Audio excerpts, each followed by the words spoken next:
It still ranks as the deadliest building fire in U.S. history. 602 people, mostly small children and their mothers, killed during a matinee at the Iroquois Theater.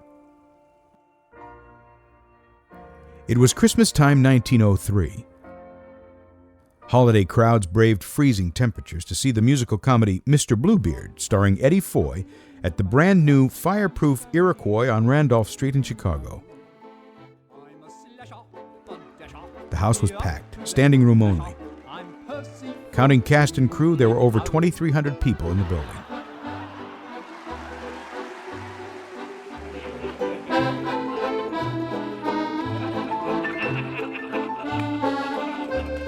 During a musical number, a spark from an arc light ignited a backdrop. 5 stories of densely packed muslin and gauze scenery in the fly space above erupted into flame.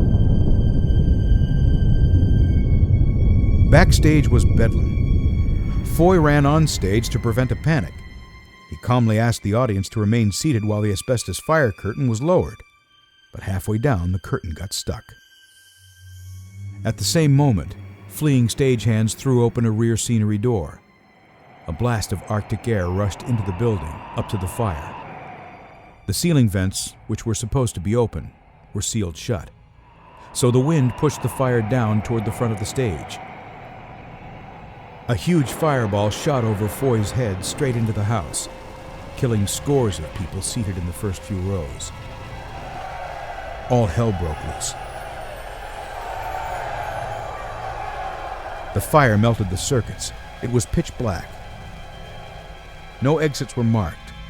They were hidden behind thick black curtains, and most were locked.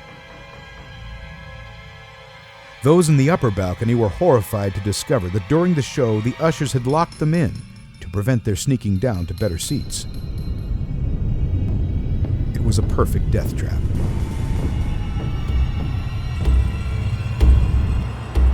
Firefighters put out the blaze in less than 20 minutes, but when they panned their flashlights around the dark theater, they were sickened by what they saw.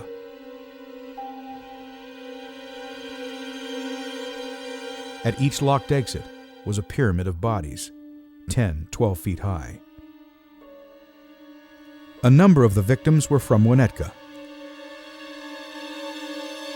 In their zeal to open the show in time for the holidays, producers had violated every fire code imaginable.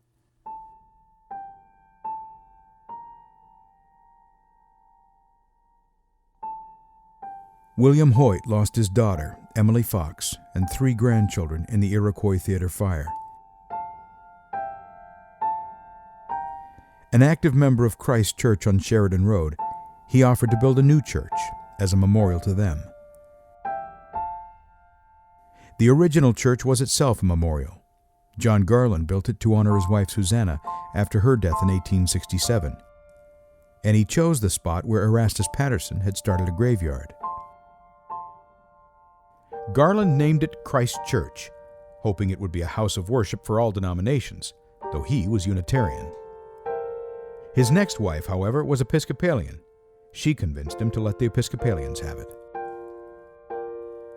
The original structure was donated to the Swedish Evangelical Church, who had been meeting in a storefront. The old structure was taken apart board by board, carted over to the northeast corner of Elm and Birch, reassembled and covered with plaster. This was the predecessor to the Winnetka Bible Church. William Hoyt's new sanctuary for Christ Church was completed in 1906. A small plaque honoring the victims can be found near the front door. As for those responsible for the fire, many were charged, few were convicted. The only person to ever serve time for the Iroquois Theater fire was a man whom police caught robbing the dead.